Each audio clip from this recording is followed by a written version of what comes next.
Good evening বন্ধুরা, আমরা এসেছি মায়ের বাবাকে চেক আপে। তো ডাক্তার অপারেশন করার পর আজকে ছিল চেক আপ। এই যে নিয়ে এসেছি, এখন খাবে মামের পাপা নান তরকা।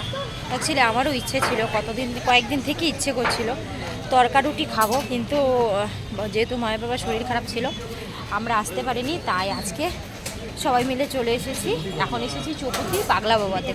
এখানে তরকাটা খুব ভালো বানায়, নান তরকা, তাই আমরা এসেছি এখান থেকে নিতে নান তরকা। পাগলা বাবা এমন একটা নাম, এটা আমার ভালোই লাগে না। পাগলা বাবা কিন্তু যেখানে এটা বানায় যে জিনিসগুলো ওটা ভালো লাগে, কিন্তু নামটা ভালো লাগে না। পাগলা বাবা এটা আমার কিরকম নাম।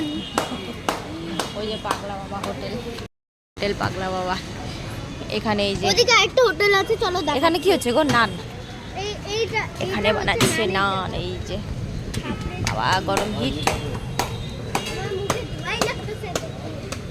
এই যে হাত দিয়ে চেপে চেপে বাস দিয়ে দিল। ওদিকে হোটেলটা আমি না না থার দাঁড়াও, ওটাই ফুলে একদম বলের মতো হয়ে যাবে।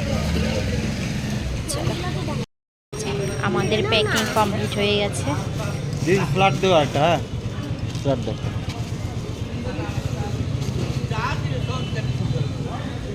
চলো, নেওয়া হলো 3টা আর তন্দুরি রুটি 2টা। এখন আমরা গিয়ে খাবো। এখানে খাবো না, যেহেতু মামের বাবা এখন বসতে পারছে না। এই যে হাঁটছে, দেখো কেমন করে হাঁটছে। ডাক্তারবাবু বলেছে সোজা হয়ে হাঁটতে, বলেছে ব্যথা সেরকম তো ব্যথা নেই, তো তুমি এখন সোজা হয়ে হাঁটো, যতটুকু প্রবলেম আছে সেটাও সলভ হয়ে যাবে। দেখো এতবার করে বলছি ঠিকভাবে হাঁটো, ঠিক ট্যাংরা ট্যাংরা হাঁটছে। চলো এখন টোটো ধরে যাব বাড়ি। টাটা নাকি? Bye bye.